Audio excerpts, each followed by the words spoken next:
Any other use of this telecast, or any pictures, descriptions, or accounts of the game without Cactus Media X or Arizona Cactus Football League's consent is prohibited. What's up, guys? Welcome to the show. It's me, the commissioner, Matt Archer, owner or co-owner of the league. Just bringing back another Comiss Picks this week. I got my right-hand man, Mr. Bush, James, franchise, as he likes to be called in the flag world. One of my right-hand mans. Welcome.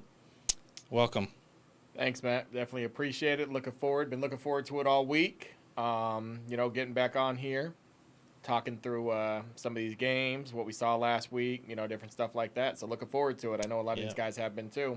Yep. Hey, pull that mic a little closer, just so we can hear you. All right, guys. So we took the feedback. From everybody. We put a lot of work into this week, and hopefully we'll have some good content. We got some videos, got some stats. We actually have an outline of put a little prep into this show. So hopefully we'll let the viewers kind of get caught on here. I know everybody's enjoying their Friday night, so we appreciate everybody being with us tonight. So hopefully we'll have some entertaining things to talk about. So cool. Well, let's just get right into it. How was your week, Bush? Good, man. Good. Busy, but good. Yourself? Same old. Found out I'll be on the road most of April for work. I'm looking so forward to our next steps in the CFL so I can be away from designing cell towers and enjoy what I actually enjoy doing, is football and hanging out with you guys. So that'll be fun. Yeah. Kids are doing good, man. My youngest middle kid broke her shoulder been out 6 weeks now, but she's back in cheer. So she's back to competing and working out. So other than that, doing pretty good, man. It's a good thing. Work going good for you? Yeah, work's good, man. It's busy. Just getting done with training. Today was my last week of training. And actually getting into a new role. So cool. It's been good, but busy. It's a lot, and then obviously everything with the league too. So it's been good though. I'm looking forward to our little our league-wide break next weekend, to be very blunt with you guys. But it comes at a perfect time. We got week 5 coming up, so we'll be right in the middle of the season. So that'll be a fun thing. So let's jump right into it, my man. Let's jump right into it. So you got a chance to catch any of the games this last weekend? I know obviously you're working, but did you get a chance to really watch any of the games? Yeah, so actually got to watch a few games. Working over at Sunny Slope, got a chance to, watch a couple of blowouts, and then, got a chance to go over to Cortez and kind of watch a couple of the games over there. Some good action. Yep. I got to catch, I think it was the Owls and Titans game. And then I headed over to Cortez myself and was, doing some office work and stuff. I missed a little bit. Actually, I missed a lot of the Rebels game. From what I heard, though, I didn't miss much. Depending on which team you're wanting to watch, that might be a little bit true. So I think our predictions got blown out of the water. Yeah, I heard about it. But I think I'm still good because, I don't think the Roll Tide scored any points. I think the Rebels gave them 2, right? I mean, technically, yeah. I mean, it goes down on the scoreboard as 2 points, but our predictions both took the win still. Yep. So that goes down as a win, but our prediction kind of got blown out the water a little bit. I used to tell the players a win by 1 or 100 still a win. Hey, that's the way I look at it. It still goes down as a W. I know their quarterback's throwing that in my face now, but hey, was there any actual plays this week that you just hit you right in the face and you were just like, oh my God? So there was one. It's funny you say that because it's with the game that we were just talking about. And a guy that's been, from what I've seen with the Rebels, has been missing. So Martin 2 actually had a play, and the game was out of hand at that point. But he had a play in the second half where he basically takes a jet sweep, breaks 3, if not, I believe 4 tackles, gets a good block at the end, takes it to the house for a touchdown. So sweet. Interesting play. Hey, since everybody wants to know what you're talking about, let's go ahead and watch it. Here we go. Break that tackle right there. Boom. Yep, so good block. Breaks a tackle. Hey, whoever that dude that was that 24, I think, was supposed to, Looked like he was trying to block the Rebel, not actually tackle him. Yeah, he almost gets in the way rather than, making the tackle. But he was on the field. He I don't know what the assignment was, but yeah. Let's watch it again, man. Let's watch it again. Let's see what it looks like here. So he's in position. Right here, watch. He looks like he blocks him. And then a good block at the end. I will say I like the block at the end where I feel like he scores even without the block. But I will say that, he didn't do a kill shot on the block to draw a penalty. So good way to get in the way, I guess, in essence, draw a screen. So nice play. Yeah, that was actually a great play. We had that. I think that's in a couple other highlight reels throughout the league and stuff like that. So, well, cool. I had one. I was gonna say, yeah. I know you got a chance to look at some of them. What did you? One of my favorite players, and this clip's a little bit longer, so I think we'll just let it roll through and I'll talk about it.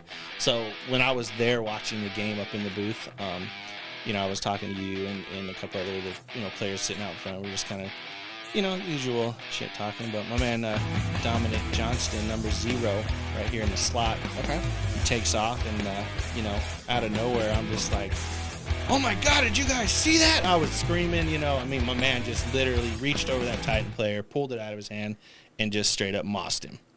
Just mossed him to all get out. So shout out to Mr. Johnston and the Owls for the win this weekend and getting that situated. So hopefully, we'll work on getting some more film and stuff like that for you guys. So yeah, guys, kind of just to plug something there for that. I mean, obviously with these, we'll do the highlights.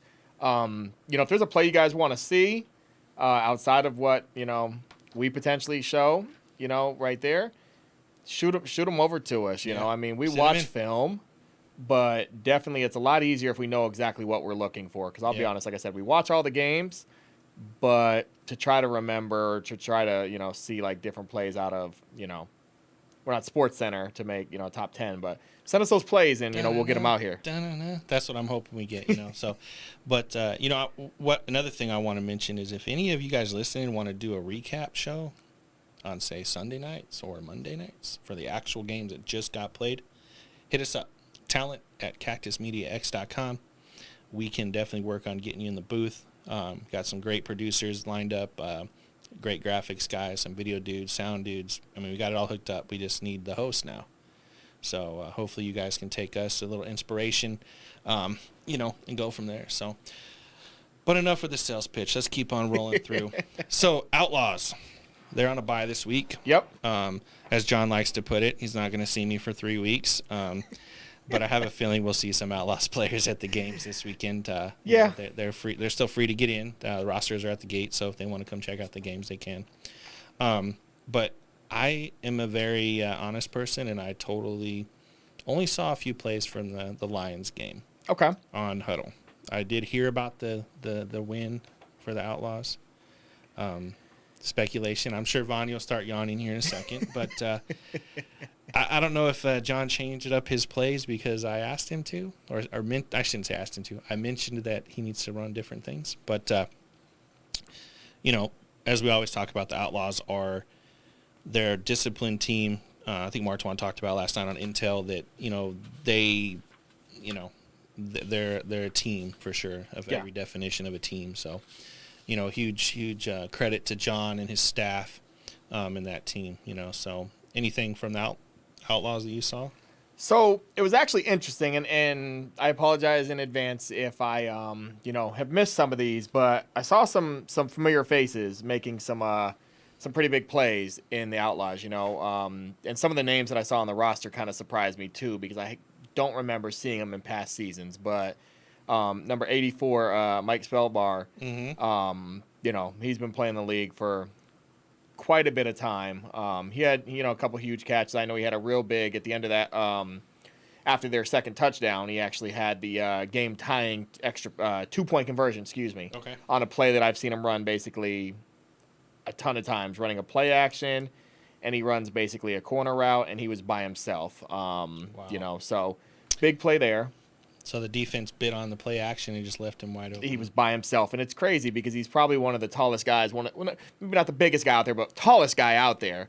So to not see him, yeah, he stands out, right? He stands out. But the other one that stood out for me, I believe he had both of their touchdowns in regulation, was number 81, and I apologize, I don't know the name off the top of my head. But number 81 had both of the touchdowns in regulation for the Outlaws as well. Yeah. From what I've heard, he's a newer player to the team, contributing big. So interesting to watch. Yeah, I wouldn't say they have a 3-week break, but they definitely have 3 weeks before or 2 more weeks before. 2 more weeks, yeah. So hopefully they come out. We'll get those predictions, in 2 weeks from tonight for that week 6. So, awesome. Next matchup we got, we're going to get right into the actual predictions and the actual games coming up tomorrow throughout the league. No particular order here, anything of that nature, just rolling right through the matchup. So we got the Roll Tide, who are 2-2, versus the Bucks, who are 1-3. I'll let you go first. I don't even really know where to start with this one. 2 teams that, I'll be honest, I expected a lot more from both teams coming into the season. Agreed. You think about, the Tide, and kind of what they were kind of showing last year at the end of the season before, they were kind of starting to get their footing a little bit, making things kind of go. And, you kind of expect them to come in on a high note. When you think about how they're actually performing, though, they've definitely underperformed majorly to me, and I feel like a lot of that, and I talked about it last week. The keys to the game. When you think about the line performance is killer. And it was interesting to watch that game because Jake was back there once again running for his life, looked out of sorts. Yep. The pressure coming up the A and the B gaps was ridiculous. It did come from the outsides at times. I know there was a big hit in that game. I know we'll kind of touch on that a little bit later, but there was a big hit in that game that happened again in the Phantoms game. Dylan Alderman made a huge play. Yep. But yeah, just the middle of that Tide line, it's crazy to think. Well, I mean, let's be real. They're not in the DFL anymore. This is true. Like they're in the upper division with the big boy teams. Like you're gonna have to step up a little bit. I know they're missing a couple key linemen that aren't with the team anymore. This is true. So this is true. We'll talk about that. I guess it's kind of a weird situation, right? Because now we got the Bucks who came from the DFL, who essentially, let's not bullshit anybody, the Stampede 2.0. See, and I don't know because I feel dude, like yes and no. Look yes at and the no. roster. I agree with that, but I don't, because from what I've seen don't get me wrong, there's a lot of the guys with the PED, but there's also a lot of guys that are new because it's a combination of both. But I will agree there is it's a good portion of the Tide over there. You see a lot of there. We got the Bucks Tide equal a tie. That's what we're going with. Bucks tie 0-0, huh? That's what I'm going at. But in the owner's defense, Willie, taking a team from the the CFL, who is a former champion team, championship quarterback or champion quarterback, however you want to pronounce, say it, and having to mold those guys into a different philosophy and a different thing. I mean, it's not everybody. It's not an easy task. Yeah, not everybody can. Not an easy task. And, Arians. So, but something's got to change. Yeah, the interesting part for me this week, I was actually talking to a good buddy of mine, and so when we think about, I think about offensive line play for the Tide, and then I think about the Bucks, right? The Bucks haven't really been able to do anything on offense. Yeah. Rico's kind of been in the same boat. We talk about Jake being in, running for his life. Rico's kind of been back there, in essence, running for his life as well. Every time I turn around, there's a high snap or, there's somebody, a low snap or... He's not able to really get in a rhythm, but I know that, you think about this is a game where I think about there's a guy that's going to be coming in that's eligible for this week's game, Daniel Miller, who actually was on the Tide, playing tackle for the Tide, left tackle for the Tide. So Miller's got to the Bucks? And he's to the Bucks. How come we didn't get this signing announcement? I mean, The Bucks rolling around in the shadows. It sounds like. Hey. Anybody else that we need to be aware of? That's the one that I know about. But the reason I mentioned that is, I've been thinking about the Bucks and the line play, and I think that he comes in, and if I don't know where they're going to put him, I would think that he'll be playing left tackle, but because that's what he's comfortable with. But you figure if he's taking Rico's blind side there, that maybe gives Rico a little bit more. I don't want to say confidence, but if you're not going to get hit, when you don't have to watch that backside. Yeah. It's a lot easier sometimes to let that ball go. Now the rest of the line still needs one player is not going to make the full, full thing, but I think that helps. I think that helps tremendously because the Bucks defense has been, they've been playing well. They're doing their job. D-Will's got them ironed in. It's that offense that needs to get the offense has to put points up because the defense, unless the defense is putting points up, offense has to do something. Yeah. But I'm looking for a comeback this week. I think the Bucks actually come out on top on this one. I think that their defense gets pressure. I don't know. I've been saying it. I love the Tide because I play with a lot of those guys on the Ravens. But I've been hearing they're going to fix the issues, and I've yet to see them fix the issues. And it's funny. I've heard the same thing with the Bucks. Say you're not wrong. So I'm back now. I'm here to fix it. We'll get into playoff paths next week on the break. Because I think this week determines who's going and who's not. I think this is a big game. This is the week where both divisions, all the teams, we really start to separate who's going to be, playoff bound and who's probably just playing because they paid to be in their game. I agree because this one is huge because you're looking at it's a 7 and 8 seed currently. So if the Tide lose, they're 2 and 3. The Bucks win, they're 2 and 3. If the Bucks lose, they're obviously 1 and 4. In the top, in the upper division, they're coming back from 1 and 4. Not that it can't be done, but you're putting yourself in a hard position there. So yeah. I'm taking the Bucks in this one. I'm gonna say 18-6.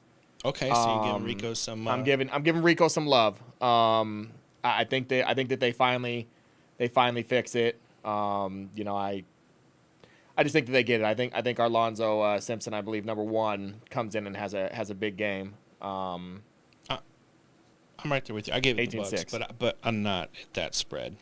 Okay, what do we got? I'm going 6-0. Okay. To the Bucks. Now, is it the offense that scores, or is it special teams, or what are we? It's either special teams or defense. The Bucks defense. Okay, scores. So you don't think that they do anything on offense still? Okay. No. Show me. Like we said last week, I'm yet to see the Rico that beat me in the championship game 3 years ago. I think this is a breakout game, though. I'm yet to see the Rico that dominated the field and humiliated defenses in GFL. I can agree with that. I'm just waiting for him to show up. I don't know. Driving a truck got him, starting his new business. He's, I don't know if he's off. Okay. I don't know. I love the guy. He's a cool dude, but I'm still waiting for that competitive leader, challenged guy that's going to show up and just be like, we're going to just run through these dudes. Okay. And I think the Roll Tide are on after the, better lack of words, ass whooping they received this last weekend. I think they're hungry. They're ready to prove a point that they deserve to be in this division in the playoffs. So, but that's I agree. I just don't know. I feel like kind of just go back and I'll go back to the real time where we can move on. I feel like this is a make or break game for them. Yep. I know that I'm reading through the comments. Somebody said they got kicked off the team. Well, that's on them. That's on them. It is what it is. But I feel like there's some there could be some internal stuff. I don't know. Every team's got internal stuff. You got to handle it. I'm interested to see what happens. So, all right, we'll see. So we both got the Bucks. Yep. Okay. Next game matchup for you: the Phantoms 2-2 versus the Thunder 3-1. So number 6 seed taking on number 3 seed. It's an interesting game for me. I'll let you go first on this one. Anybody that knows me, I'm partial. I'm biased for the Phantoms. I think Derek and Amy run a great program over there. Brad, the head coach. Obviously, one of my favorite coaches in all of football, Fisher, is over there now. It's time to either get it done or get the F on, right? I told Stretch, Coach Derek, today actually that if they don't pull the win out this weekend, I don't see them making playoffs. Yeah, that's another team. Because it drops them down below 6. They're currently in 6, so if we were to do playoff standings today, they'd make the cut. Mm-hmm. But with a 3-2 record. That's going to move them down into 7-8. Actually, they might stay at 6 if the Bucks end up winning, because they did beat the Bucks, so they would stay at 6. Yeah. But they still have to play the Spartans. Okay. They still have to play the Outlaws, I believe. We can get into, but I think they still have some tough games ahead of them. So if they don't pull this one off, which is going to be a tough game, Thunder don't. They travel well. Yeah, this is true. And they have middle of the day games, so there's no excuses why the players aren't coming, and they're coming hard. But, however, whatever the word is you want to use, I think the Phantoms, they know that now. They have to win this weekend. Okay. They have to. I think if they don't win, then the rest of their season's going to be a struggle. I agree. Just I can see internally, that. mentally. They have all the right players. They got the right coaches. Something's just not jiving. So I'm going to go with one team, but the Thunder, they got rid of that double wing, I don't know what the heck you want to call it. 20 was talking the about. wing tee? The wing tee. Okay. I think they did away with that, or they put it in their back pocket for special occasions. So I'm looking forward to seeing them. Their defense is solid. The owner, Freddie. Number 0, I don't know his name, but I've been watching film. I watched a couple clips on him, and, man, he's an animal. Yeah. The dude with the dreads, number 0. I think he plays DN or DN. Outside linebacker. But I don't think that's still going to stop AD. AD is going to Mack truck some of them guys this weekend, and they're gonna know why he got Offensive Player of the Year our first year in the league. Okay. Or in the CFL. So I got the Phantoms. It's going to be a high-scoring game. I don't think the Phantoms defense is going to do much, and same thing with the Thunder. It's going to be kind of opposite. It's going to be an offensive game, I think. Okay.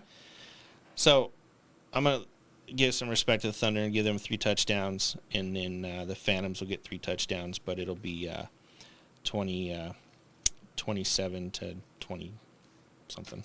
27-20, you're taking the Phantoms. Yep. Okay.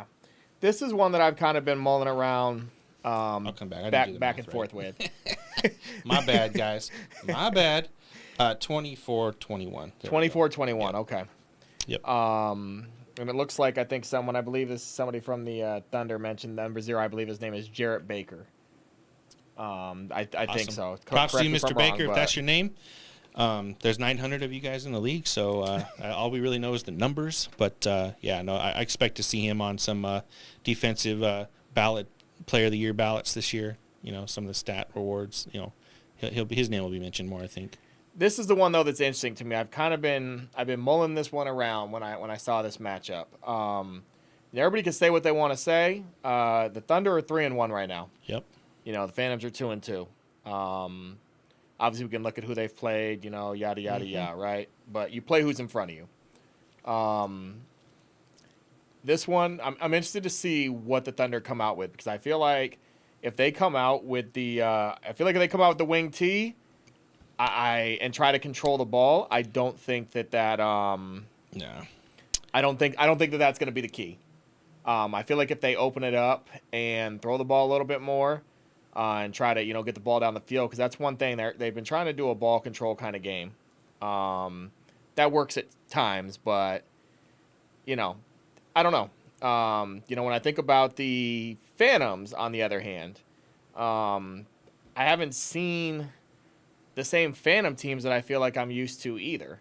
I'm used to the Phantoms outside of I think 1 week that they put up, 47 points, and I believe that was on the Tigers? Yeah, it's on the Tigers. Outside of that, though, I haven't seen them. I'd have to go back and look, because I don't know the scores off the top of my head, but they haven't really put up a ton of points. Yeah. That's what I mean by something's not clicking. They have all the components. Correct. They got a college quarterback. They got AD and the other guy, the smaller dude. They got Fisher and Litchie running the run game, Stretch doing the passing game. They got Brad on the defense. They got Mack back there. They've got Sparks. Yeah. Damon Sparks running the ball too. That's the other guy I was talking about. They have pieces. They have on weapons. Paper, they should be undefeated. I could agree with you on that. But for some reason, they're not. I don't know what it is. I'm gonna be honest with you. I'm gonna get a lot of flack for this, but I'm actually gonna take the Thunder in this game. Really? This is my upset. I think I like what the Thunder are doing. I do like what the and I think it's going to be a close game though, but I think the Thunder are going to win this game. I think the Phantoms pull the typical Phantom. They go in and expecting to win. So I'm going to be honest. They shut down. I think that it's going to be something like that. I think it's going to be something to where they come in confident, as you should. I mean, I don't think you should ever come to a game not confident. But and then they're going to be standing around doing this. They're going to be just standing around. Okay. Just not knowing what just not knowing what to do. Yeah. So I'm taking the Thunder though. So I'm gonna go with, I'm gonna say it's going to be, we'll say 18-14 Thunder. 18-14 Thunder. Okay. So I know I'm gonna get a lot of crazy looks. It is what it is. Come back, show me, tell me I'm wrong, laugh at me, whatever the case might be. But Coach Keenan likes to say, I said what I said. Hey, listen, I said what I said. I never have a problem saying I'm wrong, but me neither. I'm taking an upset game. All right, so this one we're split. All right. Any comments so far that we need to? I know we're kind of just. Not really. You just have you got Rowe talking about Phantoms by 21 and some Cardinal shorts. You just out here just. Oh man. Cool. Next game. The Lions versus the Headhunters. This is a crossover game. Yep. Because of the Phantoms Lions game in week 1, there was a couple of those Phantoms and Lions had to do their crossovers later in the season. So Lions are 3-1. Okay. Took that loss last weekend against the Outlaws. The Thing. I'm wondering if Rudy, the head coach of the Headhunters, is going to outcoach Vonnie this game. I'm just waiting to see if John dealt up some humble pie. I heard they were pretty quiet this week on Red Zone and social media. Yeah, I didn't see too much. We were able to secure, Ben was, I shouldn't say we. Ben was able to secure the game for the night, so they didn't all have to get up at 8 in the morning. And I heard that game switched to 7 o'clock, right? So 7 o'clock at Yonkers, and they'll be doing that out there, and tickets are available at the site with those guys. I will say it did make me upset that I saw that game switch, just for the simple fact I don't have to be up at 5:30 in the morning. 5:30 in the morning, yeah. But and I think the Headhunters have played. I think all their games have been early. So yeah, they've all played early. We tried to spread it around a little bit, but just with the field locations and things like that, it's kind of hard. But yep. So the Lions are sitting in 4th place right now in the current standings, against the Headhunters, who are 2-2. Okay. Who are on a 2-week win streak. The Headhunters are. And this is where they were at last year when we stopped. 2-2, right? Yep. They started rolling. They're 2 games, and then we had the rain out, then COVID hit, and all that stuff. So they never got to play the Lions. That was a big controversy last year. We didn't let them play whatever. So now they get their game. I still think though that the Lions are just gonna. It's going to be rough. The first half's going to be hard for both sides. But I think once the Lions make the adjustments and Vonnie starts coaching, like he knows how to do. Okay. I think he's going to make the adjustments, him and Ben, and they're going to end up taking it. What do you got on a score? Arturo's been throwing some good ball. I've been watching his film and hitting those plays. I think Jake Reed, the ball hawk kid, he's I think he's going to keep the Headhunters defense or offense a little humbled and grounded, per se. So, okay. I think Andrew Jones is going to have a big game. I think he's going to get tired. I think he's getting old. I've been watching film, and towards the end of the game, looks a little bit slower. He's not moving as fast. And, is Haas back? I believe so. Yeah. I believe so. I'm not 100% sure on that. Maybe somebody can confirm that for us, but I believe he is back. Side note. That is probably one of the funniest dudes I've ever met. He was at the game. Was it the Spartans? It was one of the games. No, it wasn't the Spartan game. It was when he had the pink wig on and he was jumping up and down. Oh my! I didn't know who that was. I almost kicked him out, but then I realized who it was. I was like, oh, okay, you can let that. That's cool. But back to the score. Yeah. I got the Lions at a big one here, 30-12. 30-12. Okay. Yeah. I think that we were talking about that play Yeah. the halfback swing or whatever. Yeah, so I was they're gonna run the crap out of that, I think. I was just about to. I know we didn't touch on it earlier, but that was actually a surprising. And I don't want to go back to the Outlaws Lions game, but I will mention it. So, in watching that game, they. I mean, obviously, if it's not broke, don't fix it, right? Mm-hmm. But one thing that I noticed, and on film, is looking at that. And the play works. Don't get me wrong. But they run it a lot. Where in a play where they need a first down, it's 3rd and 3, 3rd and 4, whatever the case might be, or just in general, they're looking for a first down or a big play. They scored on it earlier in the game. Halfback swing, receivers basically ran their guys off and ran the halfback swing, ended up scoring on a play. They tried to run that same play on, I want to say it was 4th and 5, 4th and 6 in the overtime, or the triple overtime, and the Outlaws were ready for it, and that was the end of the game. Mm-hmm. So I was actually about to ask you, who calls the plays for the Lions? Do you happen to know? Vonnie calls the plays. Okay. So I'm interested to see. I may be wrong, but I've been told that Vonnie's the head coach, offensive. I mean, I think he takes feedback from his players, obviously, okay. Ben and Mitchell and those guys, and Arturo and Jones and stuff. But I think ultimately Vonnie is the one making the decision. Okay.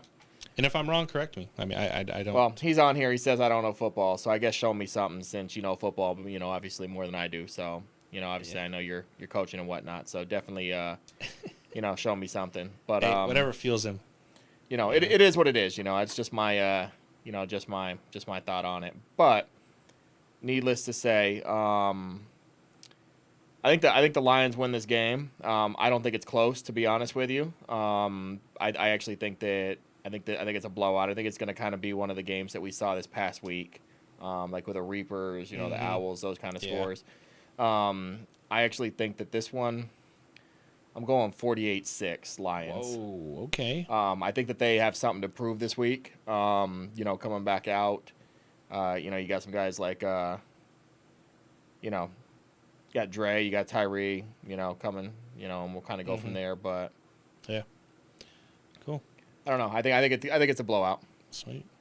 All right, we're gonna go to a quick commercial, and then we'll be back with you guys just in a few seconds here.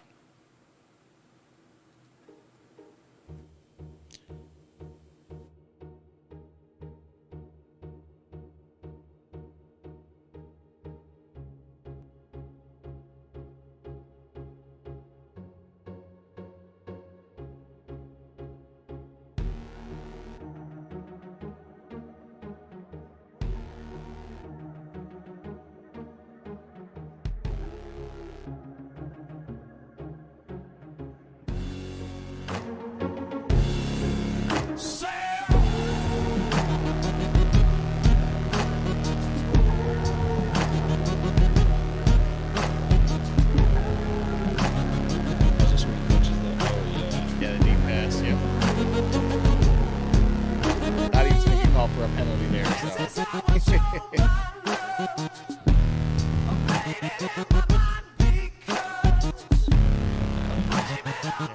nice run for a touchdown. It's that ghost offense. I keep hearing about ghost offense, yeah.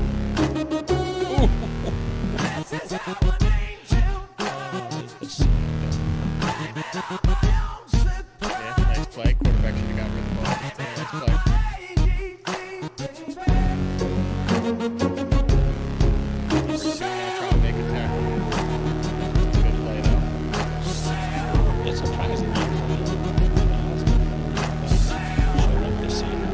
They look a little bit better, than I know they caught a lot of flack, but they look a little bit better when we get to the seeds. I need to see them consistently and see them do it against better guys. So. Cool. All right, that leads us right into our next game: the Reapers versus the Owls. Okay. This is it. They're both 2-2. Yep. The Reapers are at 2. Owls are at 4. I think just by the point spread differential, believe, right? Yeah. And conference play, actually, I believe. But you can see those on standings, AZCFL.com. You can look those up. It's gonna be a fun game. I think it's gonna be kind of the who moves into first. I guess not, because the Silverbacks got to lose at least one game. So, but I do think that the Owls can move up a couple spots. Yeah. I heard their quarterback is back this week. The guy with the I don't know his name. Daniel's old. I want to say it's what is his name? He's got the had the messed up hand. But yeah, so he's definitely going to be back, I think. And we'll see what happens. See if Mitchell tears up the Reapers O-line. I'm expecting big things out of Mitchell this weekend. Hopefully going to have some big plays. I think he has a scoop and score in him, and a couple sacks, and go from there. But I got the Reapers on this one. Okay. So you got the Reapers, okay. Just because I know the Owls always think I either bet for them or against them. No matter what I say, it's wrong. So I'm going to go with the Reapers because I actually, enjoy when I pick them. So I don't think the score is going to be huge. It's probably, I think, 16, 18, something around that area. Okay. So somebody said that, so it's Akil is the Owls quarterback. Okay. And from what I'm reading, it says that he's not playing. So I don't know if that changes any. Well, you picked the Reapers anyway, right? Yep, doesn't matter. Okay. Well, I mean, whoever that quarterback is backing him up is. Yeah, I want to say that. I want to say his name is Jay, if I'm not mistaken, but I could be wrong. I'm trying to still learn through everybody's name, but that's the one thing that our league changes so much. Yeah. The players move around so much that it's hard to keep them all straight on each team. Well, it's that, and it's funny because I was asking some guys, this past week actually, and I'm trying to, figure out who everybody is and different things like that, and I see people in different jerseys, and I get confused, and I'm like, wait, you weren't wearing this number, I'm like, are you trying to hide from something? What's going on? Your jersey ripped? I don't know what's going on sometimes. So a funny story about that. We'll throw some Petty Sunday up in here. So I ran into Holder. Demetrius Holder in the parking lot last weekend after the game, and I was asking what number he was wearing because I thought he had multiple numbers. He proceeds to tell me that in one color jersey he wears this number, in blue he wears this, in red he And I asked him why. He goes, "Oh, they're all different sizes." So I have to. I was wondering about that. Hopefully, moving into our next season, we're going to put some things in place with the jerseys and sizing and things like that. But I just thought it was interesting. So I hope that answers your question. Yeah. It's just that's what a couple people had told me, and then a couple people told me that they, change number based upon what position they're playing for that week and stuff. And I was like, okay, that makes sense. But it's just some of them I'm kind of like, okay, I thought it was so and so, and it's not. And then I'm looking like, okay, whatever. But I think in this game, I think it's gonna be a lower scoring game. Obviously, I don't think we're gonna see a 57-0 type game. And then I don't recall what the Owls score was, but I know it was a lot to a little in their game. Yep. I'm taking the Reapers in this one. Okay. But I think it's gonna be a lower scoring game. I'm going with 20 to 12 Reapers. Okay. I think that they've been rolling pretty well. I almost flipped that score and took the Owls this week. I don't know. I think the Reapers are coming off a high. I think that defense has been playing really, really well. But I think honestly I could go either way on that score, but I'm going to go with the Reapers on it, 20 to 12. Okay. We'll get into this next Friday when we start doing the playoff roads and all that stuff, but I see the Reapers in the top 4 going into the wild card or the 7-8 playoffs. Into the top division. Yeah. Into the playoffs. I think they'll be in the top 4 for their conference to make the final championship run. That's where it'll end. I don't think they'll make it past first round, but I see them getting some more wins in first or second seed going into those playoffs in that first weekend. Okay. And, I wouldn't be surprised if the Owls and Reapers face each other again in that scenario. So interesting thought there. I think we'll kind of start to see it shape up a little bit depending on what happens with some of these games. I know this is a big one this week to kind of take step in that next step in that direction. Yeah, so. For sure. Cool. So we both got the Reapers. Yep. We're gonna go next. The Hawks, who are 6 seed, 1-3, versus the 8 seed Demons, 1-3. Okay. I'll let you go first. So this is an intriguing one to me because I feel like this is a game kind of like the Roll Tide Bucks game earlier. I feel like it's a must win for either team. Like I feel like with this game, you fall to 1-4 or 2-3. Either team goes to 1-4 or 2-3. Yep. It's a hard thing to come out of. I don't even know where to start. I feel like the Demons intrigue me because they have a ton of athletes and a ton of people that can make plays. They've been around for years. I mean, the coaching, name it. But they don't travel. But they don't travel well. If this was a game in Tucson, different story. They just don't travel well. I don't know what it is. Hawks, on the other hand, went up. They played the Silverbacks last week. Yep. Heard they traveled pretty well. And didn't look terrible, but they also obviously didn't win the game, right? So, the Silverbacks got the win in that game. But I know that this week, if I'm not mistaken, Austin Caswell is available to play. Possibly not. I don't know. I'll have to go check, actually. I'm not sure. He's on here saying we winning blowout, so that's kind of why I was saying that I feel like he's been saying that for years, and he's not even on a roster. So let's take a look. I know he registered, but I'm not sure if he's eligible. Okay. Well, we'll see. I mean, I don't know. Well, depending on if he's eligible, but regardless, you still have those weapons, between T-Wavy and then, some of the other guys that are out there. Back to Caswell. All right, listen, my man. You ditched out last year.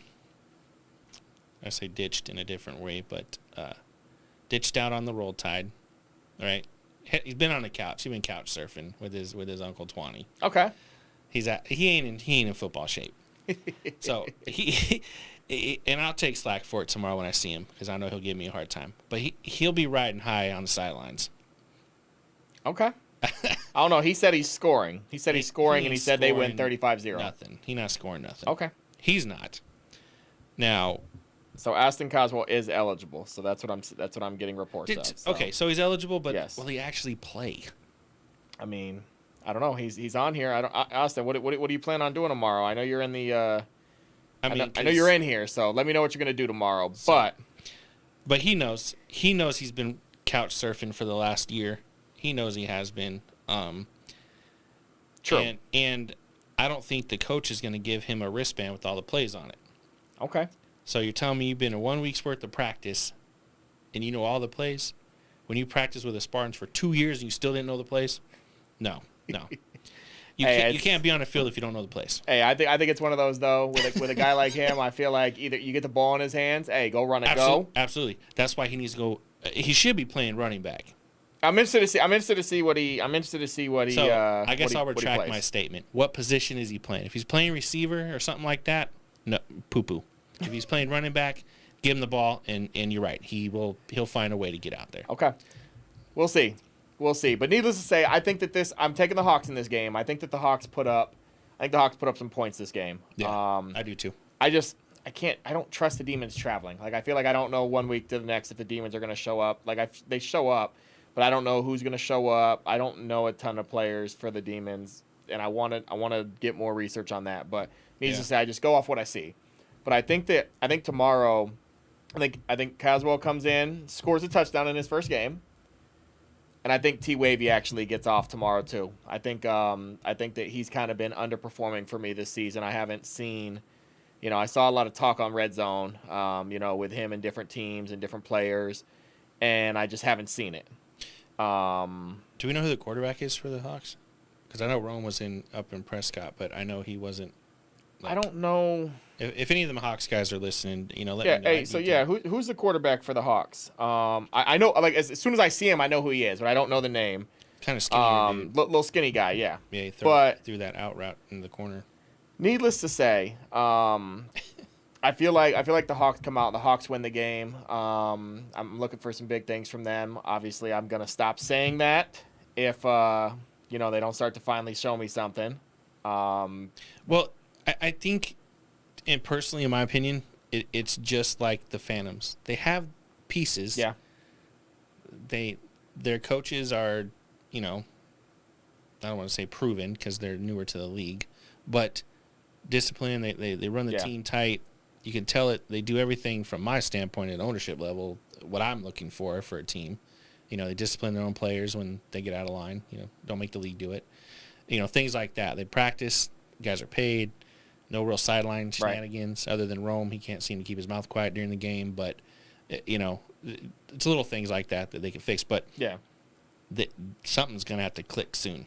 And I think this is the week that it does. Like I said, Austin said he's been boxing. He's in good shape, so we'll see. Regardless, like I said, I'll leave all that alone. Matt's saying that your couch surfing. like 20, whatever the case might be. But regardless, okay. In that relationship with. But I think the Hawks win this one. I'm gonna say 28-6 Hawks. Okay. I think they come out. Like I said, I think they finally get it. Somebody said the quarterback's hurt. They were using a different quarterback. I just think that this is the week. Hawks? They said that the guy's name Rome. was Brett. Well, they said that somebody named Forrest. Oh, I don't know. I don't know who that. I'm not sure who that is. So it is what it is. But I'm gonna say 28-6 Hawks. Okay. I got the Hawks. Actually, I'm right on the money on that one too. 28-6. Yep. Okay. I think the Demons score on a fluke play or some random missed tackle type thing. Blow an assignment, something. Yeah, the Demons always seem to capitalize on the other team's mistakes. They do. I will give you that. And that's how they win. Not all their games, but surprised games where you're like kind of shocked. That's how they win the games. Okay. It's off something that they capitalize on the other team's mistakes. But yeah, 28-6 we said? 28-6, yep. Okay. Cool. We're almost there, guys. Game of the week almost coming up here. I think we've got 2 more left to go. And we'll get into some comments and some petty Fridays, as we'll call it. So, next matchup, number 1 seed, Silverbacks, 4-0, versus the number 7, Tigers, 1-3. This game, Silverbacks are here. They're in Phoenix this weekend against the Tigers. I do believe if the Tigers had to go to Prescott, I don't think they'd go. I don't even think they'd show up. Yeah. I don't know if they travel well. We haven't gotten a chance to see that yet. Yeah. So, but the Tigers still got some suspensions. Some key players I think are still out this week. Okay. I did get their roster all completed. They are at about 40 guys now, I think. Okay. But that doesn't mean much in semi-pro world. Yeah, that's a name on a piece of paper. Yeah, so I hate to say it that way, but Reapers have always had 50 plus, and they're just now starting to win games. So, but I think the Silverbacks are, I don't want to say a well-oiled machine. They're not a Ferrari, but they're definitely getting into that turbocharged sedan mode, if you get what I'm saying. Yeah. Like, I could agree with that. Does that make sense? Like, you play who's in front of you. You handle business. They take care of that opponent that weekend, and that's all they're looking forward to. Raf got on to me about shout-outs to their coaches. I'll do it again. Shout-out to Jeffrey Lee for, taking his competitiveness and his experience with these big boy leagues and hopefully applying some of that to the Silverbacks. I met their head coach, and I apologize, I don't remember his name, but he seemed pretty confident commanding his team when I was up there on that that little trip to see them. So, are we talking about Rob? No, the other, it's a Mexican guy. Okay. He's been with the team for a while. I know who you're talking about now. Moved up to a head coach this year. It's not Ivan. I don't even think Ivan's even there as far as like at practices and stuff, but I may be wrong. Okay. And then they got the old man Lamont, the owner. He's on the player list, but I noticed a couple games he didn't play, so I don't know if he's just maybe he hasn't had to. I mean, they've been smacking teams around for the not 2 of the games have been blowouts, and so we'll see how they Ricky, that's right, Ricky Herrera. Yeah, no, good dude. Yep, I remember playing with him on the Ravens. I remember. Yeah. So we is that game? This game's at Sunny Slope, right? I'd have to look at the schedule. I believe so. I'm actually excited about this game because I've watched film, but I haven't gotten to see the Silverbacks at all. I think that's the 4 o'clock game. Yeah, right? I believe that's the 4 o'clock game. Yes. I might have to swing by and catch them. I'm excited about this game though. So the Silverbacks. Yeah, more so. I mean, I hate to say it. It is what it is. I think that this is going to be. I won't spend too much time talking about it. The Silverbacks have definitely. They've surprised me. They've surprised a lot of people. People still don't give them respect. They say the only team they beat is the Outlaws. A lot of people don't give the Outlaws respect. Whatever. The Outlaws won a game last week. Say what you want to say. They've played who's in front of them. They've won the games. Yep. Until someone proves them wrong, they're 4-0, regardless. But I don't think this game is close. Oh no. I honestly, I think this is a week that the Tigers fully implode. I hope I'm wrong, but I know that watching the game last week against the against the Reapers, they started to implode on the sidelines. They did it the week before too. That they did it the week before too, but I think that Mike, what up, Mac? I just think that this is another blowout. I'm putting a 50 burger out there. I don't know. I don't know too much about the Silverbacks in terms of if they will try to. Did you just say 50 burger? Yes.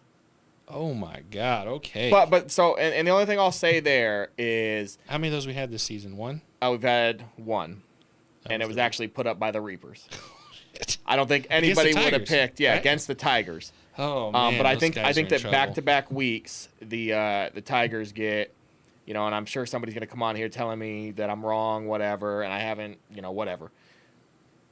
I think this is another blowout. I'm going with the only thing. So I know I've played with some of the guys on the Silverbacks, when we played on the Ravens and stuff like that, good guys. I don't know if they get up on a team, if they take their foot off the gas.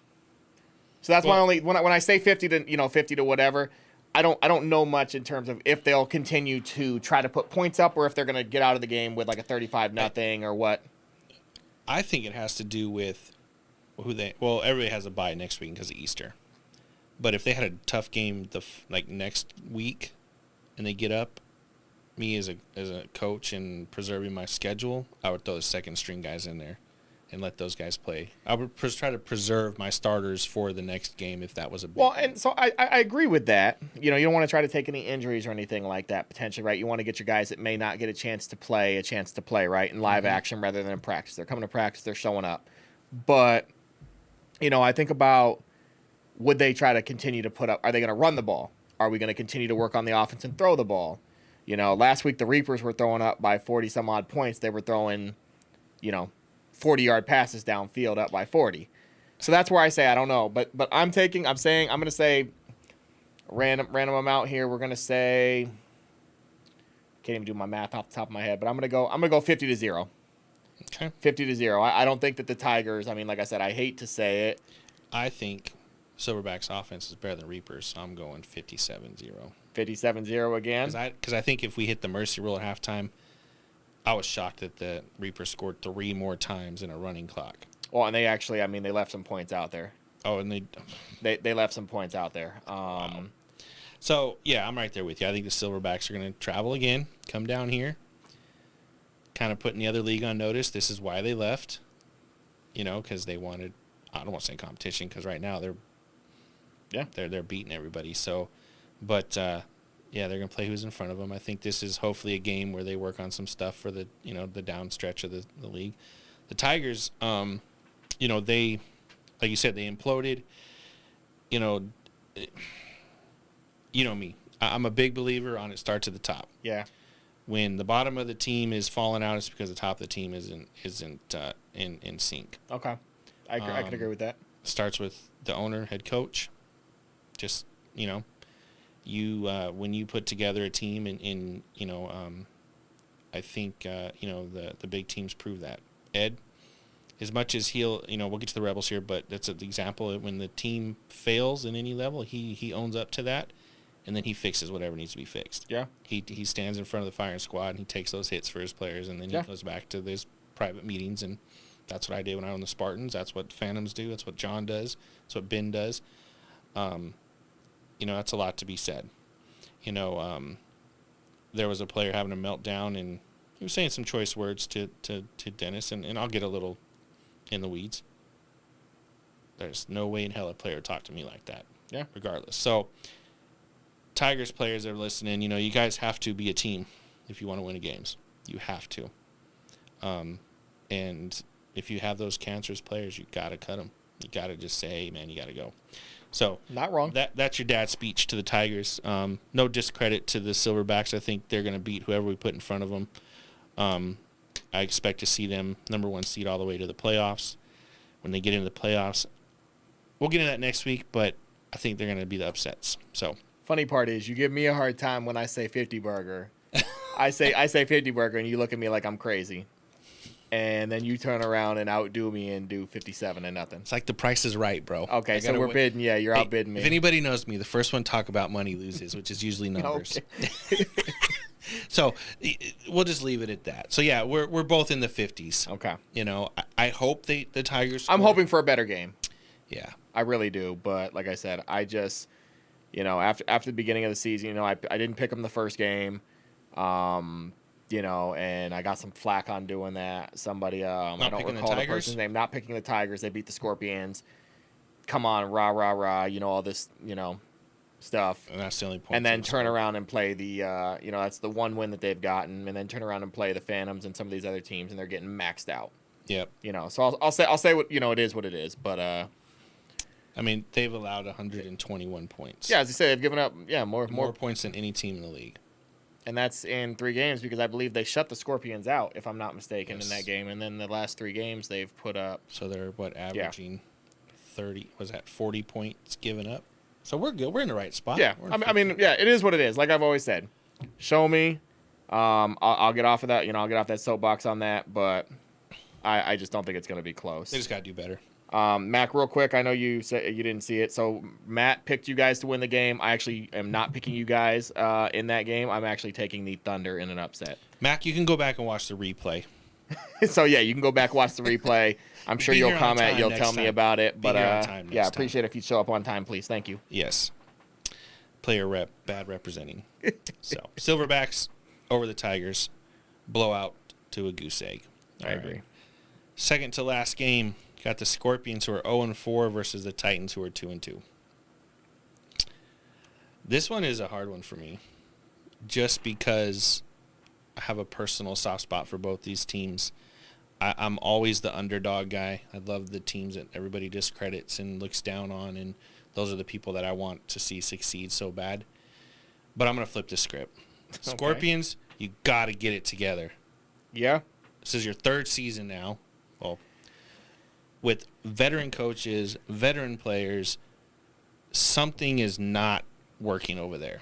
And I'm not saying that to be mean. I'm just stating the obvious. I can agree. You got your head coach doing pretty much everything. Mm-hmm. Literally everything. And you've got some key players not showing up. I think he's number 50, Tylen Wesley. I think that's his first name. They call him Wes. He's been out a couple weeks, kind of the heart and soul of the defense. Okay. And he's got some stuff going on, and I'm here for him for that. But his team needs him right now, and he needs them just like they need him. So what I'm getting at is they have to start using their weapons and be smart about their talent. You got J-Day on both sides of the ball, Malik. You got some good players on that team. You're too many seasons in to still have these issues. Like, I expect these issues from the Titans. Okay. They've been around 3 games. Like, they're brand freaking new. Yeah. Like, brand new. And the Scorpions are still trying to figure it out. Like, you had 10 months of off season to figure it out. And I know the comments are going to start coming in this, but I'm rooting for them. And that's why I'm getting passionate about it, because you guys shouldn't be winning. You should be 4-0, not 0-4. So the Titans, they're doing what any brand new team does. They're struggling from game to game. They're figuring out whatever's broken, and they're just fixing it on the fly. They're not quitting on each other. They got a really good head coach, owner, believes in them. Needs more bodies, but they're working on that. Yeah. But the one thing I see different is the Titans are not going to quit. I witnessed that when they played the Owls. Yeah. They didn't quit. Trust me, they were pissed. Like, they were yeah. mad, but they didn't quit on each other. They didn't start fighting each other. Yeah. Like, they knew the ass whooping was coming, and they just wanted to get through the game, but they did it together. Yeah, I have to say, they did it as a team. There wasn't any fighting or anything. I agree with that. So I'm going to leave it just as that. Titans 12, Scorpions 0. So you're taking the Titans. Yep. Okay. So I agree. I think about a team. Scorpions are another one. Like, when I think about what they were doing from being their, what, fourth season, right, or third season? Technically, they're third. Technically third season. You're right, because the last season. Okay. So I think about. They've had 3 off seasons. Yeah. So I think about what I was kind of expecting from them. I was expecting them to come in. And, they started to show a little bit of glimpse last year, Yes. Fighting hard. Yes. Gave the Outlaws a run for their Gave money. they gave the Outlaws a run for their money this year, too. Yeah. Even though the score didn't really project it. I believe that game was 12-0. It's a lot closer than John wanted it to be. Yeah. I mean, he tells me that all the time. I thought it was going to be a blowout game, and they gave they gave them a run for their money. A lot of people may say, well, regardless, they didn't score, and this is the point for me, and I think Raph mentioned it, but the Scorpions are 0-4. And have not scored a single point on the season. Not offense, not defense, special teams, nothing. And they've given up 99 points. Mm-hmm. I saw Dre was playing quarterback for him this past week. Yep. And he was out there getting demolished by the headhunters. I don't know what to say about the Scorpions. Like, I like the team. I like the guys on the team. I don't know. Coming to the Titans, though. The Titans, that was the first time I'd gotten to see the Titans in person last week. And so they have a few playmakers. Have some guys that can definitely make plays. And they played as a team. That was the one thing. They were getting smacked around. And one of the things that there was a play that you see it a lot. Somebody gets knocked down, and someone comes over and helps them up once in a while, right? Or they just get up by themselves. So there was times where guys are getting like leveled, and you've got 2 or 3 guys running over, showing like a team camaraderie type of thing. Like, hey, is everything okay? You good? Yep. Get up type of thing. They're helping each other up, and it was that team mentality. Mm-hmm. I think they obviously. I mean, you can say it about every team, but a team live and dies by their quarterback. Yep. And we'll kind of talk about that. A little bit later, but I like the quarterback. The quarterback throws a decent ball. He's just got to get rid of the ball. He's got some playmakers to get it to, but that actually, I don't even think that was their quarterback. Yeah, I know. So he was wearing number 23. So I don't know if that's the normal quarterback, but the normal quarterback I think was out hurt. Okay. I don't know the details, but I know that's not the kid that was playing the first couple. Gotcha. Games. Okay. So he didn't look bad. That should be their new starter. Okay. So yeah, I could see that. I could agree with that. Hint to Coach Nick and the Titans. Whoever number 23 is, that is your new starter, and the other guy can play backup. Just help him be able to understand reads and get rid of the ball, because he took a couple shots this past week too, and he had guys open. Yep. But needless to say, I'm taking the Titans. You said 12-0? Yeah. I'm going to go – I think the Scorpions finally score this week. But I'm going 8 – no, you know what? We're going to go 20-6. Wow. 20-6 Titans. That's a huge jump from a team that didn't score a touchdown last week. So you're right, but I'm also going against a team that's given up 99 points this week that hasn't done anything. That I hate to say it, but True. They play well at times, but I haven't seen it. They have those good plays. They have those sparks. You know what I mean. I just think the Titans get it done 20-6. I think Dre connects on a touchdown this week to somebody. I'm not sure which, who it'll be to, but I think they do connect this week. But 20-6 Titans. Cool. All right, so we both got Titans. We'll take a quick break, and then we'll be back with Game of the Week.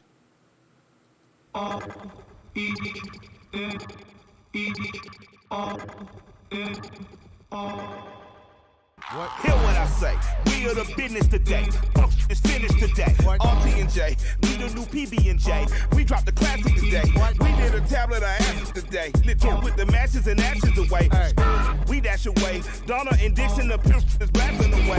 Doctors of death, killing our patients of breath. We are the pain you can trust. Trumpet at work, hooking up curses and slurs. Smoking my brain in a mush. I became famous for blaming you folk. Naming my way through the brush. There was no training or taming of me and my bruh. Live like a man, but I'm animal raw. We are the murderers pair. That went to jail and we murdered the murderers there. Then went to hell and discovered the devil delivered some hurt and despair. Used to have powder to push. Now I smoke pounds of the crew. Holy, I'm burning the bush. Now I give a f about none of this shit. You run her over and out of this bitch.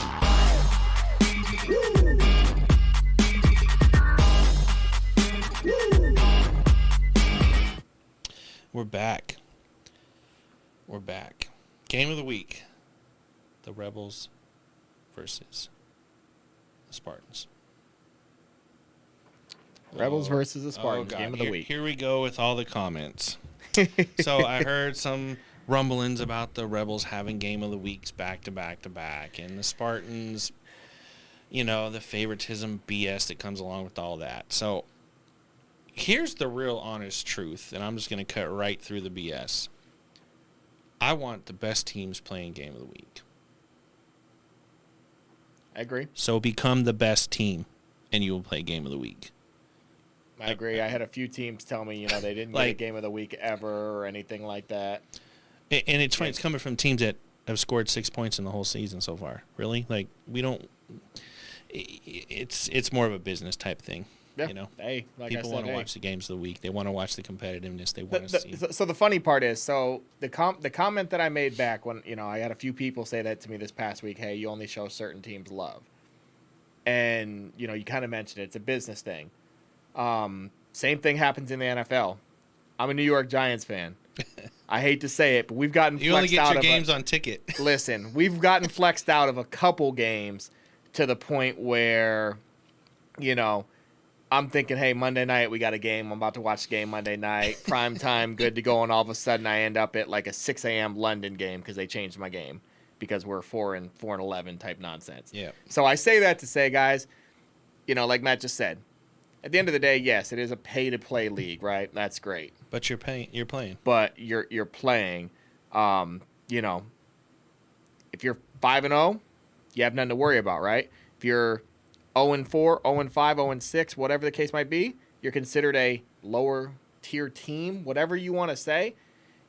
It happens. The game of the weeks are going to be the games where, obviously that's the games that everybody wants to watch. I hate to say it that way. It is what it is. I'm sorry. Yeah. But do better. Yeah. I was just going to say do better. I don't know what else to try to say on that. I get it, but. And that's pretty much how I look at anything, man. They want to, if I'm not getting what I want, I got to figure out a way to make that happen. Well, you think about it and take it outside of a sports perspective, Your job's not going to just give you a promotion or make you do, do something because you show up every day and you're a nice person. That sounds great. Yeah. But, but that's just my insight. The Rebels, yeah, now I look at the schedule, we probably could have moved to those games, but we wouldn't have been putting the Scorpions and Tigers game of the week. You know what I mean? It had been the Phantoms. It had been the Lions Outlaws. It had been another big matchup that everybody wants to watch. I agree. But for those of you guys that like to complain, the Rebels are on a 4-week break, I think. They don't have another game of the week, I think, till the end of the season. I think they play is it the Lions? I want to think it's Rebels Lions. Rebels Lions game, week 9. But let's just get to the game of the week. Yeah. Enough of our dad speeches and dose of reality that some of these guys need to hear every once in a while. Rebels are 4-0. Yep. Looking like a freaking NFL team, if anybody asks me. Okay. Minus their quarterback. Okay. I figured that was coming somewhere. Okay. They look good on the field. They warm up. Their uniforms are, as Jesse likes to say, drippy. I don't know what term that means. You have to fill me in on the slang. But we used to say fresh when I was a fresh. kid. Okay. Fresh, drippy, icy, whatever you want to say. I mean, everybody's got their own. Yeah. But they do look nice. Yeah. They look good. Ed's done a great job marketing that team as far as building that brand. Yeah. And that's, he's looking in the future. And I think that's a little nugget there for some of you guys want to know what's what. You got to see the future. You got to be able to predict and try to move forward into the future if you're stuck in your ways. And if you don't believe me, ask John Polchin. All of a sudden, he's got redesigned uniforms, redid his helmets. Still looks, kept all his traditions. Yeah. I love that. But he hey, I need to change it up a little bit. So yeah, props to him. But back to the Rebels. Doing great. I actually did some research on both the teams this week, just because it's game of the week, and I wanted to have a little more than just what we had this last time. So, just a couple of things here. I'm super impressed with Fluker. Yeah. I'm predicting him Defensive Player of the Year. Okay. I definitely think he's in the finalists in the voting that we're going to put out here probably in about 4 to 5 weeks. Start getting those votes out and getting those nominees. He's just having a hell of a season. When you go look at his stats, though, it doesn't look like he's doing anything. Well, you figure they don't throw at him. They don't throw at him. And so stats aren't always everything. Yeah. But to some people, they are. Yeah. So, but, Fluker, I'm watching, man. One of my favorite players. He was with me for my second season for a short time. So I got to experience him one-on-one. Once you get past that hardcore, I don't say thug mentality, but that just persona of his, is actually pretty cool, dude. Great football player, good teammate, good leader, if you can deal with the rough edges. Yeah. But, yeah, Fluker, I'm watching him. Another one that really came to mind, too, that I didn't even know is this Dylan Alderman. Yeah, very familiar with him. Didn't even know his name, and I apologize, but I do know it now. If you're watching, Mr. Alderman, the commish is putting you up there, man. You got some serious stats. I think you're leading your team in total tackles of 8 solos and 22 combined, or all overall. But I just want to let you know I'm watching. I expect to see him another Defensive Player of the Year nominee. I could see that. And then obviously my old man Dwight. Yeah, he's definitely coming back off an injury. Yep, broken leg last year, yeah. First game of the week in that turf game out in Yonker, but he's killing it too. And honestly, man, the whole defense is rocking. Those are just a couple key people I pointed out. Kyle in the linebacker spot. They're anybody that's on that starting defense. Let's put it this way: their defense is so good they moved Martin to and Hollywood to offense. Yeah, you're not wrong. Like, you talk about a depth chart. When you move 2 of the top corner DBs in the league over to offense because you don't have nowhere to put them on defense. Yeah, and it's funny you say that. It's one of those where you think about the Rebels' defense, and how many pieces. And the funny part is you have a lot of those guys that can go both ways on, either side of the ball. Yeah. And make impacts. It's not where they're just, hey, they're fast or whatever the case might be. They can play both sides of the ball and play it well. Yeah. And I'm speculating here, but I have a feeling the reason they did that is because their quarterback is not performing the way everybody wants him to. You're not wrong. It's my guy, but you're not wrong. When you have a position, I think when Lorenz is not performing the way he should be, the coaching staff's smart enough to put the key pieces around him to make him do what they need him to do, win football games. He's definitely not performing at the level that I think he should be. Yeah. From what we've seen in past seasons, correct. You're right. Yes. Correct. I don't know if it's the new offense. I don't know if it's the new receiving core. I don't know if it's the OC. I'm not in their practices. I'm not in their chats. But what we're watching on the field and what we're paying attention to and what we're used to in the past, it's not the same Lorenz that everybody was expecting and that I think somebody himself were hooping and hollering in the offseason. Now, that's not a discredit to him not doing his job. He's still a starting quarterback. Yeah. So until he gets removed from that position, then, hey, he's still got the suspicion. True. Very true. But I expect more out of him. Be an offensive, player of the year in the GFL with the Spartans that first year, going to the championship the first year in the CFL, doing some stints in arena.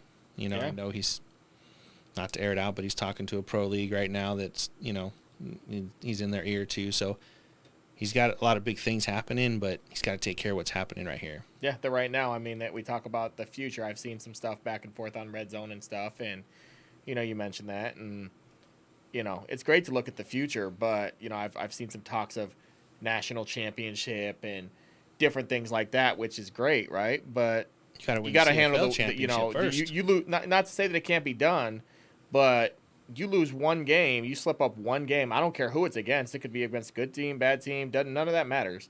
You lose one game, and those national championship talks are done. Now I'm all for the future part of it, but to me, you handle business and go from there. That may be the ultimate goal, but to me, I've always been a right now kind of guy, right? Like, it's great, but so I teach my kids first things first with the end in mind. Bro, we know you want that national, but let's handle the CFL opponent. Who's in front of you this week? I think that the Rebels are going to struggle on the offensive side. I think this is going to be pretty much a defense dominant game. Okay. Low score.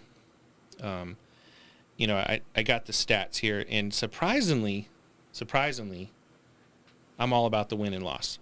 Yeah. But because people like to talk about stats and compare people, we'll get into that. Trey Grant is 23 for 45. 51% completion rate. Okay, yeah. Lorenz is 37 for 85 at 43.5. So they're pretty much neck and neck when it comes to that. Yeah. Lorenz got 5 touchdowns, 6 interceptions. That's across 4 games. Trey's got 1 touchdown, 4 interceptions, and that's all, I think, in 1 game. Yeah, the 4 interceptions were in 1 game. I believe that was against the Lions. No excuse. Yeah. I'm not, because I know that's exactly what my man Lorenz is going to say. But I think it's, when it comes down to quarterback draw and duel, it's going to come down to who's smarter. Who takes the bigger risk in throwing the deep ball, who chops the field up, who plays with who's in front of them, who, how do I explain it? So instead of going deep all the time, it's who decides to pick the open person. Okay. So shout out to the receivers on the left side. I'm sorry, you probably will not get it past this game. If you're on the right side, you probably will on the Rebels. The Spartans, Trey will pick the field apart. He did it against us in our first year when I was around, when he was on the Rebels and won the championship in the GFL. Mm-hmm. He's been doing it ever since. When him and Danny went off to college, they did the same thing. So, as far as quarterbacks go, it's just going to be who makes the better decisions in the moment. Okay. Is that fair enough? Yeah, it just depends. I mean, both have great coaches. They have great people around them. The teams are good. It's just who makes the better decisions in that particular second of the game. That's who's going to end up coming out on the score. I agree with that. The part that's going to be interesting for me when I think about this game, it does. I think that obviously the quarterback play is going to be huge. And Dre, I think you mentioned, Trey's only got 1 touchdown, so that's what we were provided with 1 touchdown on the stats. I believe he had a couple more against the Demons. Not 100% sure on that, but that's what was given to us on stats. So, I probably should have did that disclaimer. Yeah. Regardless with that, I mean, it is what it is. One thing that I'll say, so I think about it kind of, you think about the Wrens and all the talk that came up to the season and the talks that's come through the season. They're 4-0, right? Oh, yeah. Now, the piece for me there, though, on that same piece of it, though, is it the offense that's winning the games, or is it the defense that's putting them in a position not letting other teams score? Because, I mean, yes, they've put up some points, but a lot of those points, I don't know. I mean, Renz has 5 touchdowns, but I don't know. I feel like that defense is playing lights out. But on the flip side of that now, you think about the Spartans. You think about Trey. You mentioned that That's hand injury. Segue. We'll go into the Spartans. Yeah, I mean, you mentioned the Spartans. I think about the Spartans, and I know Trey's hand has been hurt. I'm curious to see what that looks like. If he's healthy, 100% to come into this game, because it's a big game. I think they're going to rely on him because, as we all know, the Spartans don't run the ball a ton. I know they have some good backs. According to Martwan Weaver last night, they're back to a 60-40 split, which I don't believe. All right, I will be taking notes. I'll be taking notes on that 20 if that's the case. I apologize. I know they have a couple of good backs. I know they have Hutch. Yep. What is the other running back's name? They got Key. Kai. Yeah. They got a new kid, James, I think is his name, the baseball player kid. Okay. Yeah. So yeah, they got a few guys. The thing is that I haven't seen them run the ball. I mean, we all know that they air the ball out, but I'm interested to see. And here's why, in my opinion. Because their O-line is nothing but big dudes like me that like to pass protect. Well, and that's kind of where that's kind of where I go with that. But thinking of that at the same time, the Rebels have a good secondary. So I'm really interested to watch that matchup when you think about the matchup of the Spartans receivers, because we talk a lot about different the teams. receiving core is off But the the chart. receiving core between you got Martwan, you got LaRue, Draven, Vaughn. You got Billy soon. Billy. I didn't even name Billy. Like averaging Billy, 12 yards a catch right now. Yeah. So what is it? He's got what I believe. Farmer. Yeah. You name it. They're. And the thing that comes up is, okay, so let's say you got those 5 receivers and you're running an empty set, whatever. Who does Fluke cover? He can't cover all 5 of them guys. Here's the thing, but this kind of goes back to your versatility. Yeah. So you got Fluke, you've got 2. You still have 2 in Hollywood. You've got Hollywood.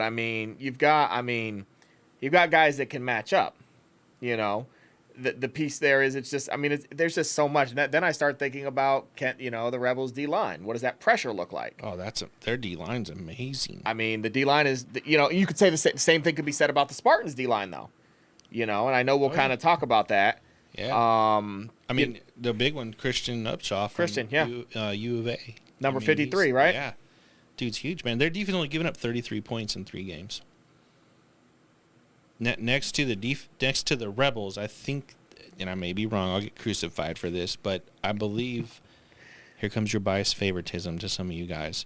The Spartans, I do believe, have the best defense to stop Lorenz, besides their own defense. I'm going to disagree with you on that one, and let me tell you why. Okay. Let me tell you why. No, let me not say Actually, overall. Let me not say overall. This game, maybe because Reggie's out. So yeah. But I'm gonna take it past the front 7. Okay. I think I'm friends with some of these guys, so it is what it is. Like I always tell you guys, I'll say what I'm gonna say. Don't care. You don't like it, shut me up. Stop watching. Click the little button at the top. Stop watching.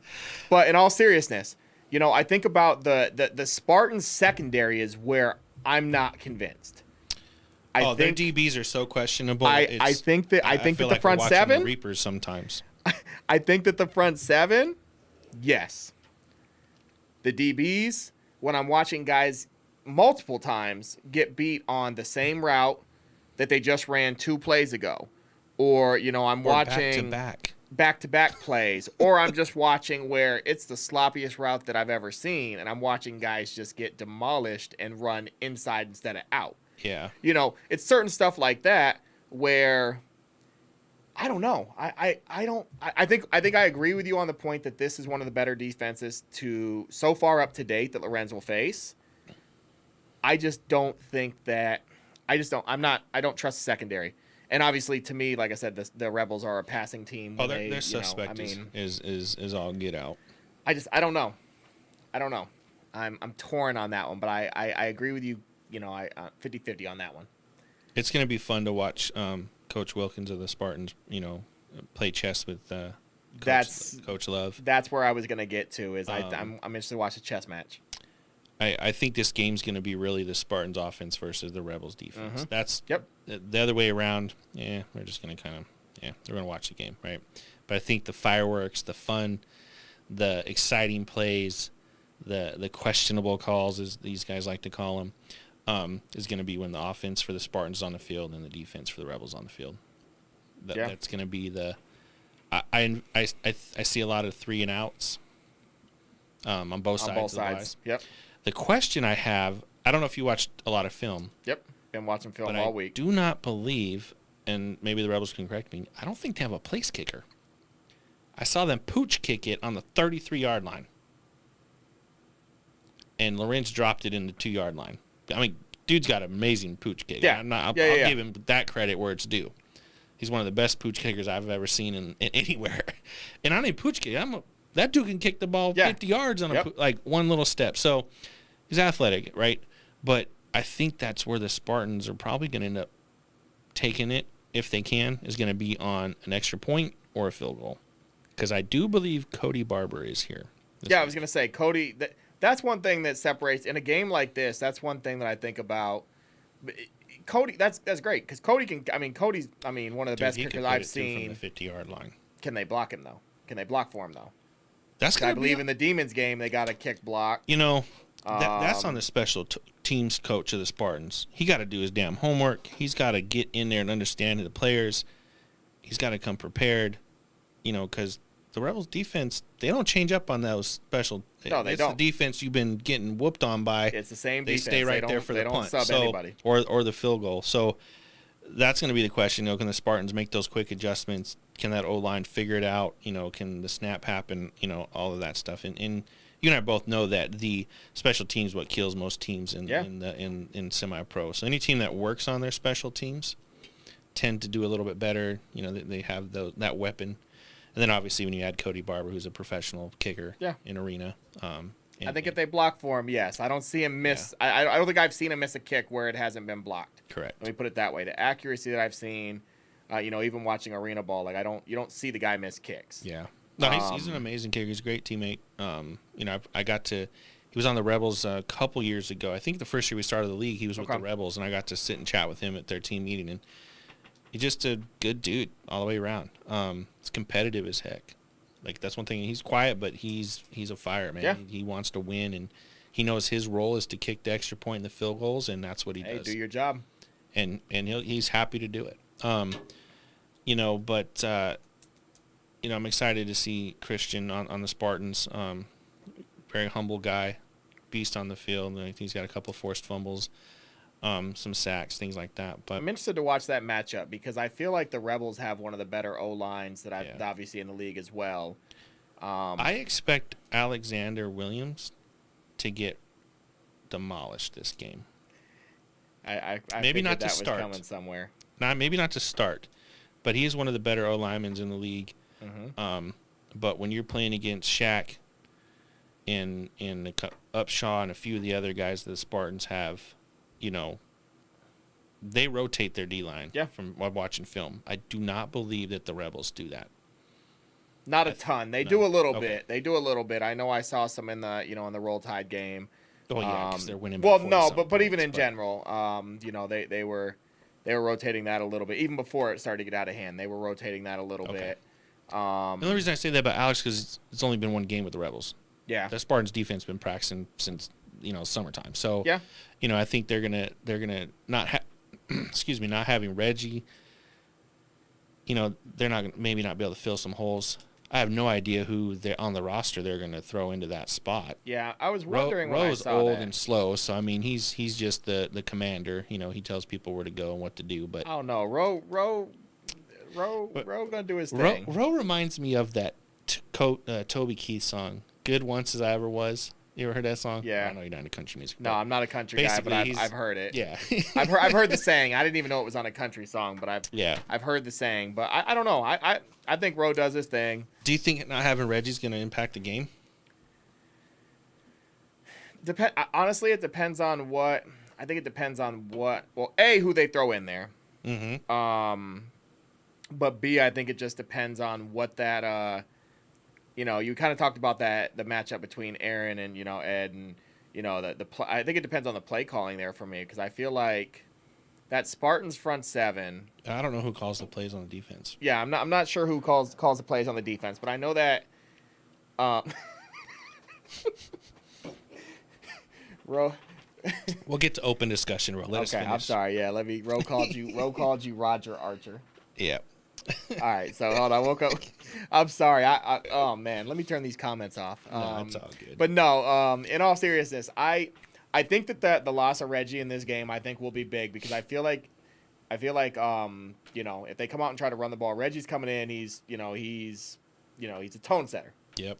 He's a tone setter, and I feel like that hurts him a little bit without losing him. Depending on who they put in there, I don't know. We'll see. I'm interested. I'm going to be working the Sunny Slope games, but I'm going to hopefully be able to, watch it on live stream. Mm-hmm. But to me, because Reggie plays middle linebacker, right? I believe so. And most of the time, 99% of the time on most of your teams, your middle linebacker is calling your plays. I don't know who. I don't know who's coming in that's going to fill that void. I think Rowe's filling the play. So if Rowe's filling that, I don't think Rowe's playing Mike. But if Rowe can call, it doesn't matter who calls your plays, but normally it's your middle linebacker. The adjustments. So if Rowe's calling the plays, whatever. I figure they've had a week to hopefully be able to work that out. But with that being said, you mentioned the Spartans D line, Rebels offense. It's an interesting game to me, but I do think that Rowe said he don't call the plays. He's so full of bullshit. but needless to say, I think that affects the game.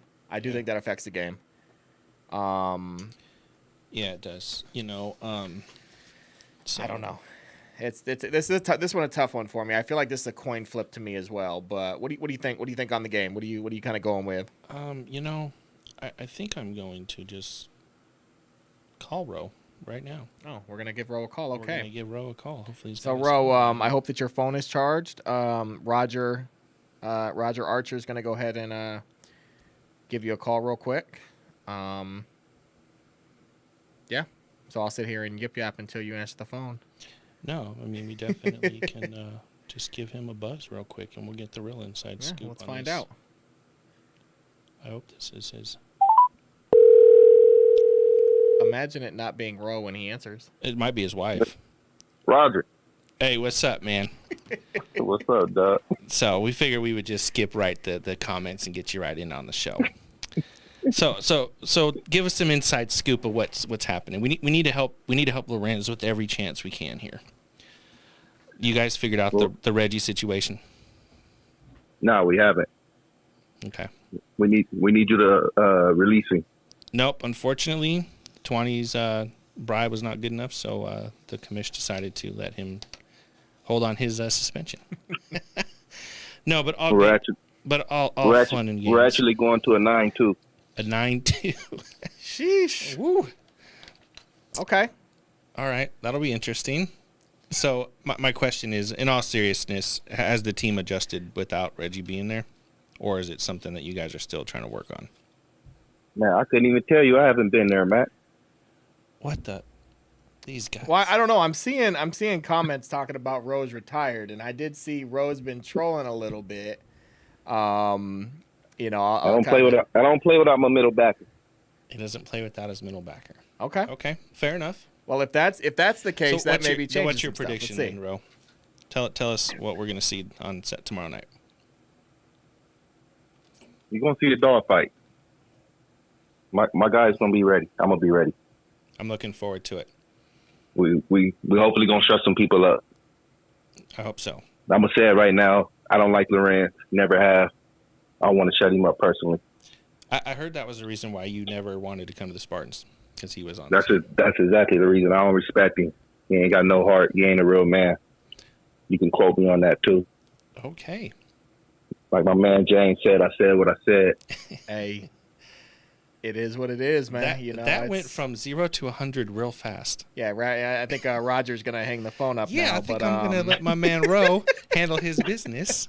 No, I appreciate you, Ro. I know we put you on the spot calling you, man. I just wanted to test out the feature and make sure it worked. But I'm looking forward to watching you play tomorrow, man.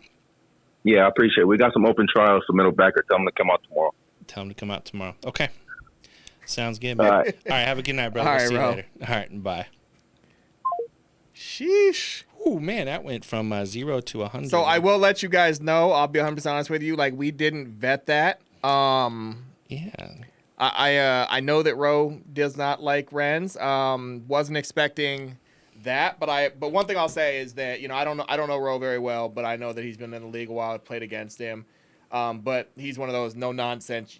It is you get what you get with him. Yep. He's not going to sugarcoat it. He's not going to try to, he's not going to tell you one thing and then it's going to be something else. That's one thing that I've always, heard about him is you get what you get. What you see is what you get. So I appreciate that. Yep. And, he our first year when the Stampede had that big fight and everything, he was in trouble a couple weeks earlier for some similar thing, and he told me one thing, said he wasn't going to do this, that, and the other. When that situation happened, my heart stopped because I watched him cross the field, and I was like, oh, man. But he stayed true to his word. He didn't throw one punch. He pulled guys out. And, I have a lot of respect for him, too.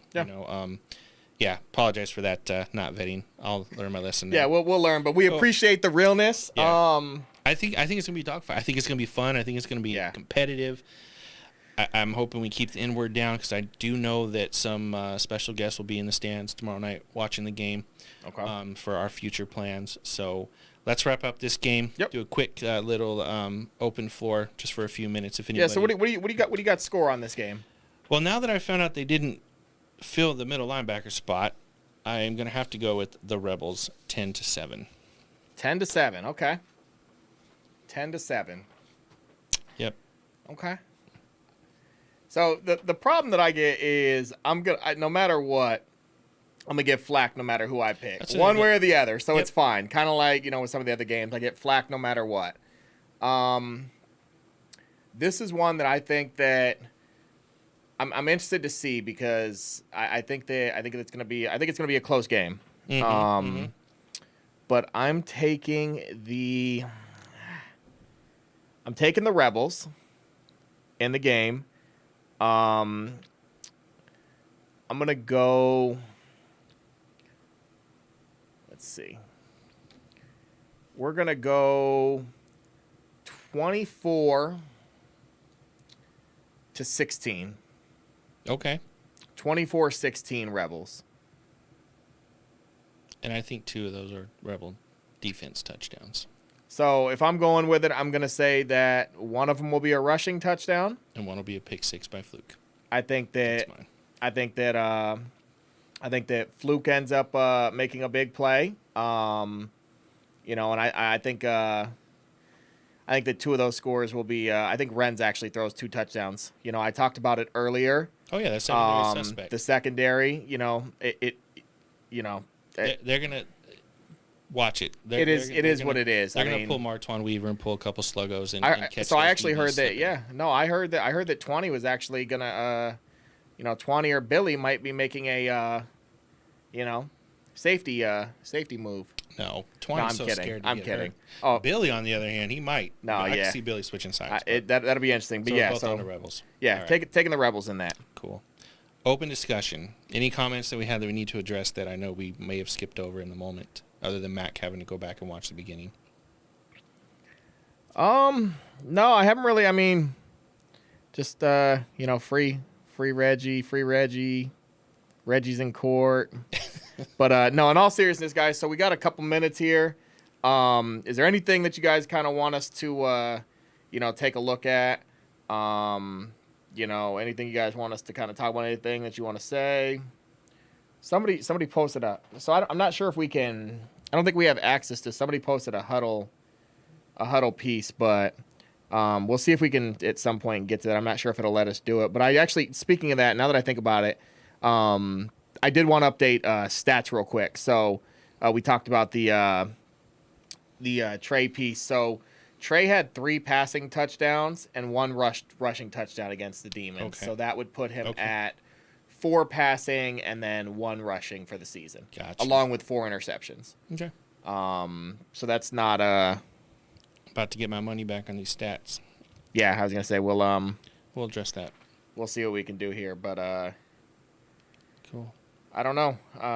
No, we don't really have too much outside of that. I think we'll have some more to talk about next week. I think just to like, share, comment. We're going to keep coming back with you guys every week on Friday nights at 8. Next week, we are going to talk about the playoff roads and where we're going at with playoff predictions and how this weekend shakes out, where we end up getting to have, where we think people are going to land. Do the Lions make it in the playoffs? do they win out? Do they lose out? Yeah. Do the Spartans pull it around? Do the Phantoms make it? What's that look like in the Saguaro Conference? Do the Tigers lose this weekend and disappear after the break? Do the Scorpions finally get a win? There's so many different directions we could go with this, and we're going to hopefully map out some possibilities, some predictions, some things that we think might play out in the second half of the season. Some heads up to you guys that are still listening. You can pass on to your teammates. We are going to start. We'll get all the stats done through week 5 by next week, and then week 6 we'll hopefully start narrowing down our Player of the Years voting nominees. Raph and I are contemplating doing a draft-style all-star game that Vonnie and D-Will did a couple years ago. Okay. Kind of that similar format. I know a lot of players like that.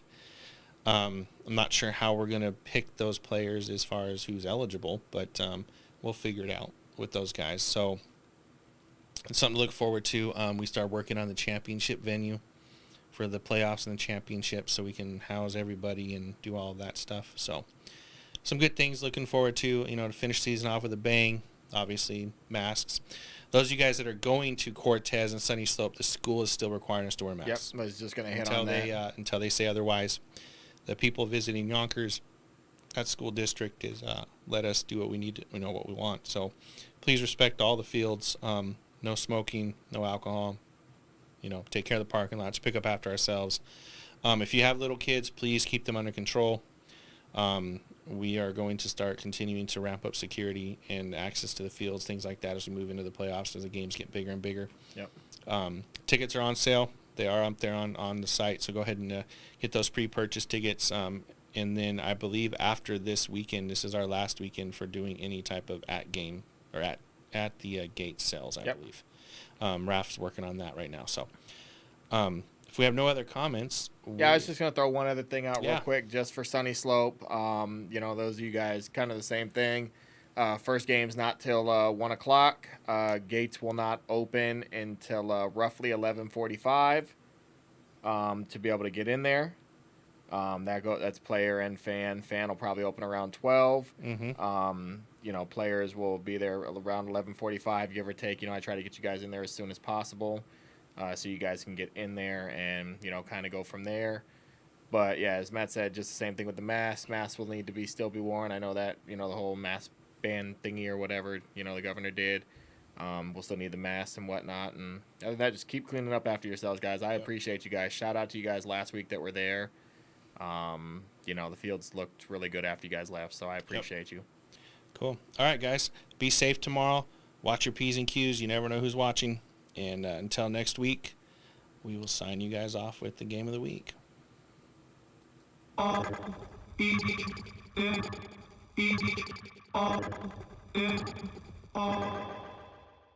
Hear what I say, we are the business today. Fuck is finished today. RT&J, we the new PB&J. We dropped the classic today. We did a tablet of ashes today. Literal with the matches and ashes away.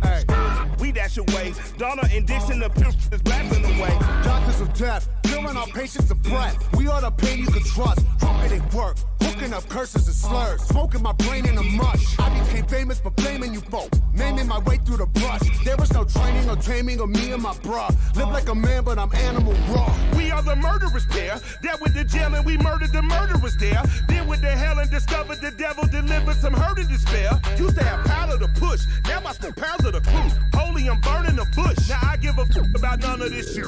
You run her over and out of this beat.